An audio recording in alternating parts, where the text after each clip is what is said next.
মানে এটা আমার নতুন না, বহুবার এসেছি, বহুবার কথাবার্তা হয়েছে। খুশি লাগে যখন আপনারা নানা ব্যবসা বাণিজ্যে জড়িত আছেন, বিভিন্ন পেশায় জড়িত আছেন। এটা আনন্দ লাগে। এটা সহজ না জাপানে আসা, কাজে আপনারা পথটা খুলে দিয়েছেন, ব্যবসা বাণিজ্য বাড়ছে এবং জাপানের সঙ্গে আমাদের সম্পর্কটাও বাড়ছে। অনেক রকম উন্নয়ন প্রকল্প সেখানে নেওয়া হয়েছে, সেগুলোর পেছনে আমরা কাজ করছি। আজকে সারাদিন এবং এই কয়েকদিন যে দিন কাটালাম, তারা কি কি করতে পারে সেগুলো নিয়ে আমরা আলাপ আলোচনা করছি এবং তারা আগ্রহ সহকারে সেগুলো করতে যাচ্ছে। কাজেই আপনাদেরও তাতে ভূমিকা আছে, কারণ তাদের মনে একটা ভালো ধারণা সৃষ্টি হয়েছে বলেই বাংলাদেশের সঙ্গে কথা বলতে আগ্রহ প্রকাশ করে এবং তারা আমাদেরকে সাহায্য করার জন্য, অর্থনৈতিকভাবে সাহায্য করার জন্য এগিয়ে এসেছে। আমাদের বোরাক থেকে বহুদিন থেকে ছাত্র আসতো এখানে, তাদের বৃত্তি নিয়ে স্কলারশিপ নিয়ে আসতো।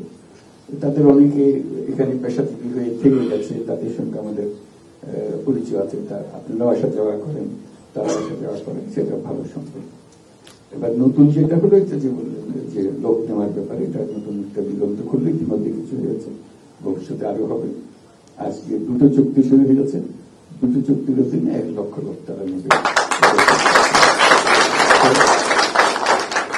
রাষ্ট্রদূত মহোদয় যেটা বললেন, এই 1 লক্ষে তো শেষ হবে না, এদের প্রয়োজন অনেক বেশি, অনেক বেশি। আমরাও চেষ্টা করবো যাতে দিতে পারি, তবে আমাদের চেষ্টার ফল তো ভালো হবে না, আমরা দূরের থেকে চেষ্টা করি। আপনারা একবারে খাস জায়গাতে বসে আছেন, কাজে সেখান থেকে চেষ্টা করা যাতে করে লোক আসে, প্রচুর সংখ্যক লোক আসে এবং আসার পথে দুর্ভোগ না হয়। আমাদের কলঙ্কময় অধ্যায় হলো যে লোক পাঠাতে হলে এই যে একটা কেলেঙ্কারি শুরু হয় ভাগ বাটোয়ারা নিয়ে, প্রতিটি দেশের সঙ্গে আমাদের প্রতিটি দেশে লোক পাঠা দিয়ে এই সমস্যার সম্মুখীন হচ্ছি আমরা, সেগুলো মোকাবেলা করা। জাপানি যেন সেটা না হয়, জানি যে তারা খুব পরিচ্ছন্নভাবে কাজটা করতে চাচ্ছে, আমরাও চাই আমাদের লোকজন পরিচ্ছন্নভাবে এখানে আসতে পারে, কারো তো মাঝখানে কোনো কেউ, মাঝখানে কোনো বকরা ইত্যাদি শিকার না হয়, বিড়ম্বনার শিকার না হয়। সেটা কিছু হলে আমাদেরকে জানাবে, আমরা যথাসাধ্য চেষ্টা করবো করার। ফলে আমাদের চেষ্টা হচ্ছে, এটা আপনাদের চেষ্টাটাই বড় কথা, সেটাই আমাদের জানা। আজকে আমাদের আপনাদের কাছ থেকেই শোনার জন্য এসেছি, যে আসলাম, কয়েকদিন থাকলাম এখানে, কোন আলাপ আলোচনা হলো না, দেখা সাক্ষাৎ হলো না, এটা কেমন কথা। সেই জন্যই দুটো কথা শোনার জন্য, আপনাদের কি করা যায় সেটা বলার জন্য। আর কেউ বলবেন না কিছু? আপনাদেরটা শুনি, খুব সংক্ষেপ, খুবই সংক্ষেপ। সাদা চুল হয়ে গেছে স্যার 2016 থেকে আপনি এখানে যে সময় বাংলাদেশে নোবেল লরিট হলেন, আমরা ওই সময় অ্যাম্বাসেডর ছিল আসাদুল আসাদ, ওনার তত্ত্বাবধানে আমরা জাপানে একটা সুন্দর সমাজ গড়ে উঠেছিলাম। এই সমাজটাকে নষ্ট করে দিয়েছে স্যার এই এম্বাসিতে। এম্বাসি এটা আওয়ামী লীগের একটা রাজ্য হয়ে গেছিল। এখানে আমি নিজে একজন ওয়ার্ল্ড ওয়াইড ব্যবসায়ী, আমাকে 10 বছর যাবত এখানে ঢুকতে দেয়নি। আজকে আমাদের এম্বাসিতে আসতে পারি নাই। আমি চৌকস এম্বাসির দেওয়ার সঙ্গে বলছিলাম, স্যার যদি আমাদের প্রধান উপদেষ্টা জাপান আসে বন্ধ নয়, এটা আমাদের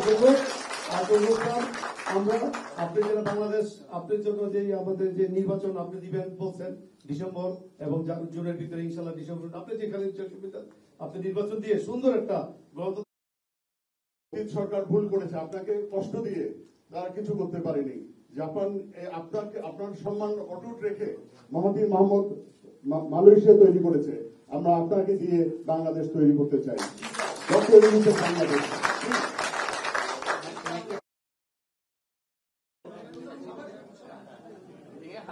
তারপরে আবার এদিকে চলে আমি নাগামতো ভারত, আমি Bangladesh student support association and জাপানের সভাপতি। আমি স্টুডেন্ট কনফারেন্সের সাথে জড়িত। গতকাল মাননীয় প্রধান উপদেষ্টা মহোদয়ের নিমন্ত্রিত সেমিনারে আমরা জানতে পেরেছি যে 1 লক্ষ স্টুডেন্ট, 1 লক্ষ জনশক্তি জাপান রপ্তানি করবে। তো আমরা একসাথে আমরা বাংলাদেশের সকল মহোদয়ের কাছে আরেকটা প্রতিজ্ঞাবদ্ধ হচ্ছি যে আমরা আগামী 5 বছরে আরো 50,000 শুধু স্টুডেন্টই জাপানে নিয়ে আসবো। এবং এই ব্যাপার নিয়ে আমাদের স্টুডেন্ট কনসালটেন্সি নিয়ে কাজ করতে গিয়ে আমরা বিভিন্ন সমস্যার সম্মুখীন হচ্ছি। তার কয়েকটা সমস্যা আমি একটু তুলে ধরবো। একটা হলো অনেক করতে পেরেছি। বিএসএফ একটা সংস্থা বাংলাদেশে স্টুডেন্ট এখন যে এম্বাসি থার্ড পার্টি দিয়েছে, এখানে অনেক বাংলাদেশের স্টুডেন্ট দিন দিন বৃদ্ধি পাওয়ার কারণে জাপান সরকার থার্ড পার্টিকে প্রকাশ করতেছে তোমাদের দেশ থেকে স্টুডেন্ট বেরিয়ে আসতেছে, আসার কারণে আমরা তোমাদের দেশ থেকে নেক্সট সেমিস্টার স্টুডেন্ট নিব না। তো যত জাপানিজ স্কুল আছে স্কুলগুলো নিয়ে আমরা একটা স্টুডেন্ট ফেয়ার করতে চাই। ঠিক তেমনই আমরা বাংলাদেশেও, যেমন বাংলাদেশ ইমপ্যাক্ট সামিট হয়েছে স্কুলগুলো এবং প্রতিষ্ঠানগুলোকে নিয়ে, সেই জন্য সরকার সহযোগিতা কামনা করছি। আরেকটা কথা বলে আমি শেষ করবো,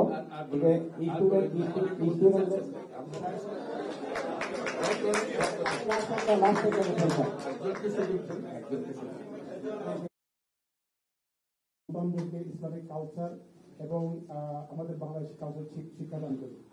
আমি আমাদের মাননীয় প্রধান উপদেষ্টার কাছে দুটা বিষয়ে, বাংলাদেশের বেবিদেরকে মেরে ফেলে, তো আপনার কাছে আমাদের একটাই চাওয়া থাকবে এবং আমরা ভীষণভাবে আপনাকে বিশ্বাস করি আপনি এরকম একটা বাংলাদেশ দিতে পারবেন আমার মতন, আমাদের প্রবাসী মায়েদের মতন, এবং বাংলাদেশের প্রতিটা মায়ের ঘরে ঘরে সন্তানরা যেন নিরাপদ থাকে, আমরা মারা যেন দেখতে পারি আমাদের সন্তানরা নিরাপদে ঘরে ফেরত এসেছে।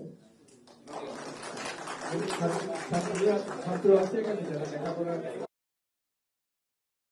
খাদ্য আমদানি করছে এবং সেটা জাপান প্রবাসী থেকে শুরু করে এশিয়ান অন্যান্য বাংলাদেশের বিক্রি করছে। তো বর্তমানে বাংলাদেশ বিমান এয়ারলাইন্সের মাধ্যমে আমরা বাংলাদেশ থেকে সবজি এবং তাজা মাছ আমদানি করছি এখন। I'm very honored to be standing here today, and I have always seen you on TV, and my Baba and Ma always talks about you.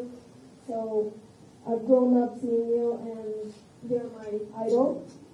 So to do something meaningful for Bangladesh and later on the world, me and two of my Japanese friends are actually making a woman-only taxi service. It will start in Bangladesh to support safe transportation for women customers and create jobs for women as drivers. Although the dream is big, we hope to expand eventually to similar countries and potentially worldwide. We're actually finalists in Technovation Girls Japan and invited to pitch next month.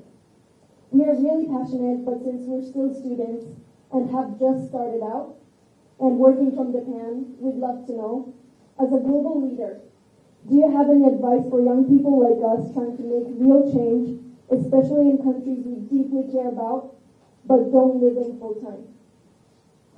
Thank you. Thank you.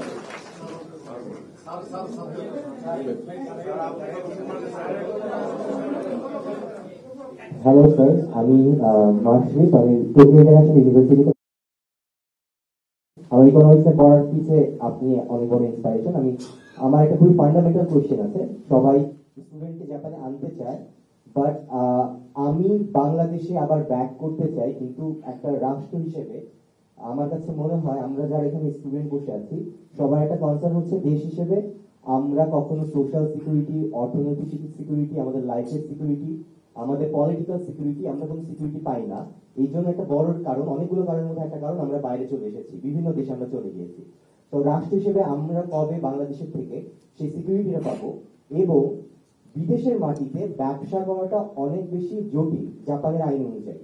তো আমরা গ্রাজুয়েশনের পরে যদি কোনো উদ্যোগ নিতে চাই তাহলে আমার আপনাকে আমরা আজকে আমার একটা প্রশ্ন হলো, প্রথমে আপনার কাছে আমি জানতে চাই যে আপনার যে 3-0, নো পভার্টি, নো আনএমপ্লয়মেন্ট এবং নো কার্বন, এই 3-0 যে আপনাদের কনসেপ্টটা আমরা জাপান প্রবাসী বাংলাদেশি যারা আছি আমরা কিভাবে এটাকে জাপান বাংলাদেশ ব্রিজ কানেকশন হিসেবে প্রকল্প ছিল, এটা চায়না এবং জাপান অন্যান্য দেশে পেয়েছে।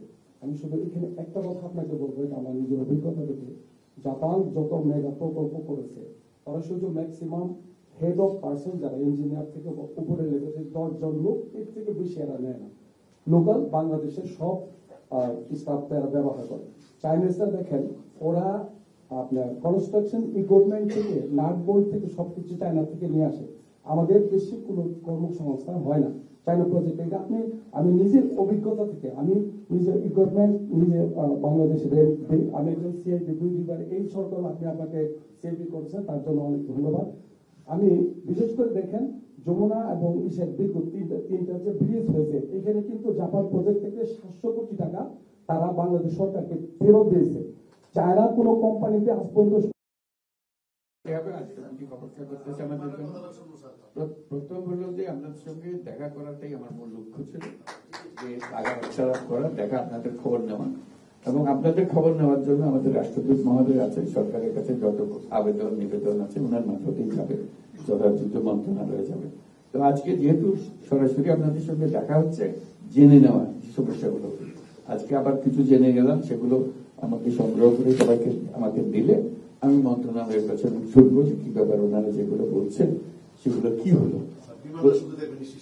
সবকিছু বিমান হোক, রেল হোক, যত কিছু আছে, যার যার মন্ত্রণালয়ে না পৌঁছলে তো জব পাবো না।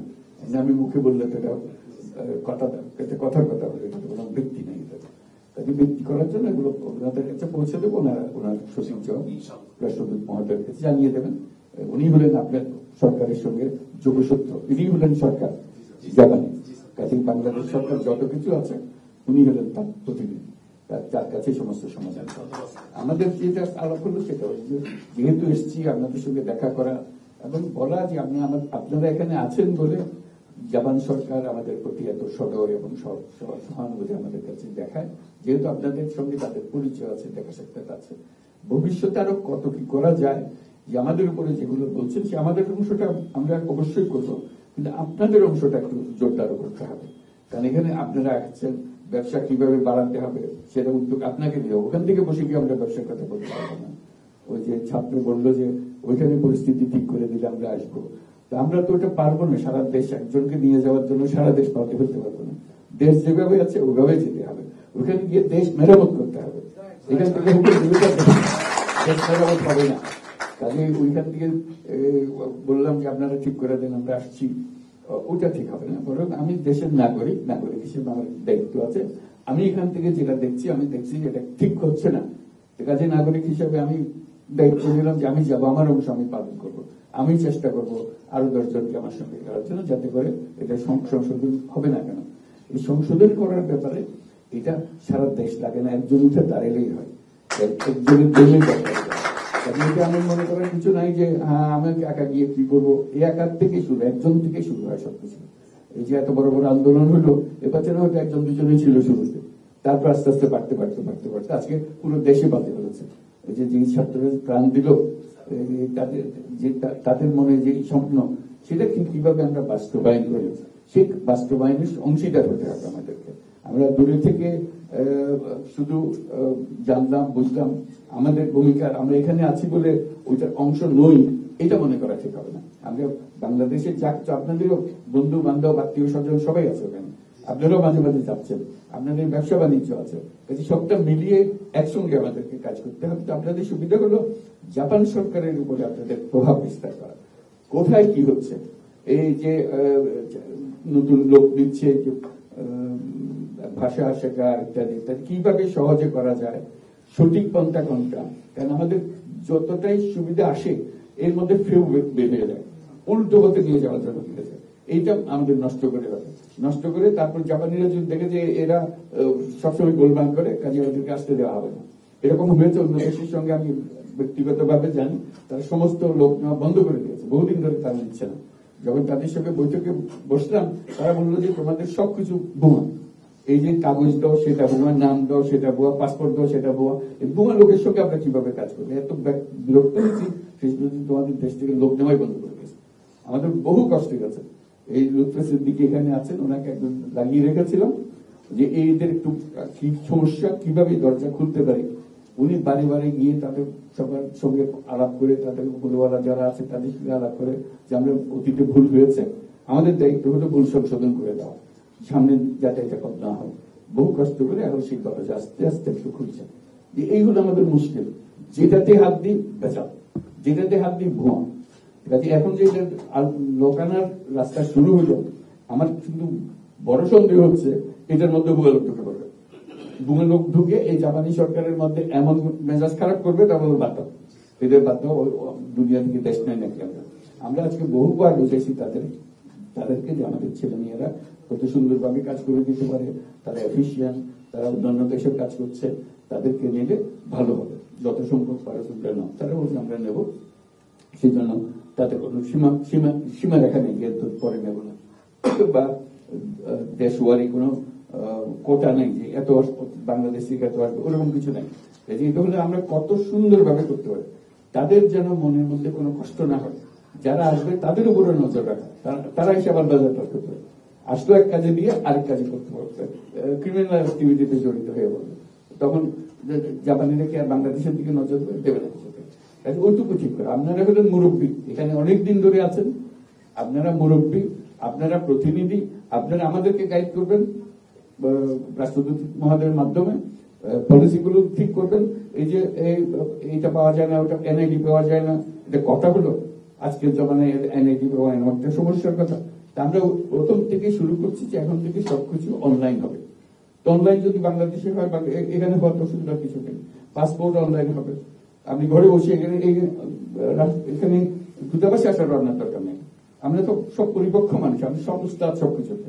এই জাপানে টেকনোলজি না জানা পর্যন্ত, অনলাইন জিনিস না জানা পর্যন্ত কিছু করার তো উপায় না। কাজে এখন আপনি ঘরে বসে আপনার পাসপোর্ট নেবেন, এটা ই পাসপোর্ট, আপনার এনআইডি কার্ড নেবেন, সবকিছু ঘরে বসে করবেন। এটা আমরা বাংলাদেশে শুরু করেছি, হয়তো টেলিভিশনে দেখেছেন হয়তো, যে আমরা নাগরিক সেবা কেন্দ্র বলে কতগুলো দোকান খুলে দিয়েছি, সুন্দর তার চেহারা আছে।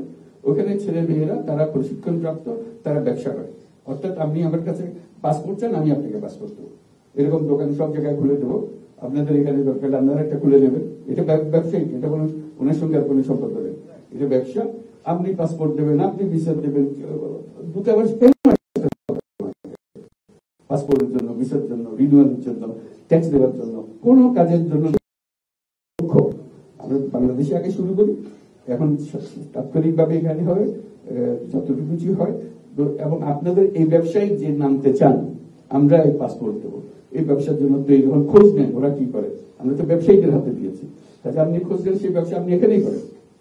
যদি ওখানে করা যায় এখানেও করা যায়, কারণ এটা তো এক জিনিস, অনলাইন এক জিনিস। কাজে এই জিনিসের এই দৌরাত্ম, এই পাসপোর্টের পেছনে দৌড়াদৌড়ি করা, ভিসার পেছনে দৌড়াদৌড়ি করা, যে রেমিটেন্সের কথা বললেন, এটা কথা হলো আমি টাকা পাঠাতে চাই, পাঠাতে পারবো না, আমাকে জিজ্ঞাসা করবে, আমায় হয়রানি করবে। এর চেয়ে শর্মের কথা, লজ্জার কথা একটা দেশের জন্য, একটা জাতির জন্য কি হতে পারে বলে, যেখানে আমরা রেমিটেন্স চাচ্ছি। আপনারা আমাদের যারা রেমিটেন্স পাঠাচ্ছেন, আমরা সবাই রেমিটেন্স পাই, আপনারা একটু দেশ বাঁচিয়ে রেখেছেন, কেন দেশ চলে গেছিল। এই যে আজকে আমরা টাকা পয়সা পরিশোধ করছি, আজকে মিটিং করলাম যারা বাংলাদেশের সঙ্গে কাজ করে, এখানকার কোম্পানি খোঁচা দিয়ে কথা বললো যে আমাদের টাকা দিচ্ছেন না আপনারা, আমরা টাকা পরিশোধ করতেছেন না, আমরা পারতেছি না, পরিশোধ করতে পারতেছি না। তো বললাম যে ভাই একটু সবুর করো, আমরা সব টাকা জোগাড় করেছি, অনেকগুলোকে দিয়ে দিয়েছি, তো আমরা লাইন আপ করেছি, একজন দিচ্ছ, তোমরা দেখতে থাকবে, কাজে তোমাদের এক পয়সা আমরা মার যাবে না, এখানে প্রত্যেকটা 5 পয়সা তোমরা পাবে। তারা আশ্বস্ত হয়েছে, তারা জানে যে এটা আমরা করতে পারছি, যেহেতু তারা দেখছে যে বহু কোম্পানির পয়সা আমরা পরিশোধ করে আসছি, বহু দেনা রয়ে গেছিল আমাদের। কোষাগার খালি, যখন তারা চলে গেছে কোষাগার খালি, রেমিটেন্স না আসলে আমরা আসতে পারতাম না। ব্যাংক খালি, ব্যাংকে সব টাকা নিয়ে চলে গেছে, কাজে ব্যাংক খালি, সবকিছু খালি। তো সেই দুর্যোগের অবস্থা থেকে আমরা আস্তে আস্তে আসছি। আপনাদের সমর্থন না পেলে, আপনাদের এই সাহায্য না পেলে বাংলাদেশ উঠে দাঁড়াবার কোনো সুযোগ ছিল না। এখন উঠে দাঁড়িয়েছে, আপনাদের এই সমর্থন আরো লাগবে, যাতে করে যত কিছুর কথাগুলো বললেন সেগুলো যেন সুন্দরভাবে আমরা করে ফেলতে পারি। আমাদের ইচ্ছার কোনো অভাব নেই, কিন্তু এতগুলো জিনিস একসঙ্গে আমাদের পাতে এসে গেছে যে কোনটার আগে কোনটা করবো, কোনটা ছেড়ে কোনটা করবো, এই নিয়ে সমস্যা আছে। কাজে আমরা করতে থাকবো, যত কিছু শুনে গেলাম এগুলো খোঁজ খবর নেবো, যাতে এগুলো সমস্যার সমাধান হয়। আজকে দেখা হলো, এটাই আমাদের জন্য সবচেয়ে ভালো, ভবিষ্যতে যেন আমরা এই যোগাযোগটা রাখতে পারি এবং যত কিছু সমস্যা আছে রাষ্ট্রদূত মহোদয়ের কাছে নিয়ে আসবেন, উনি আমাদের সঙ্গে যোগাযোগ করবেন, যাতে করে সমাধান, আমাদের কাজগুলো আপনাদের সমাধান দেওয়া, এটি হলো রাষ্ট্রের কাজ। আপনার সমস্যা আছে, আমাদের কাজ হলো সমাধান দিয়ে দেবো। আমরা সেই প্রতিজ্ঞায় করলাম যে আপনাদের সমস্যার সমাধান আমরা করে দেবো। ধন্যবাদ।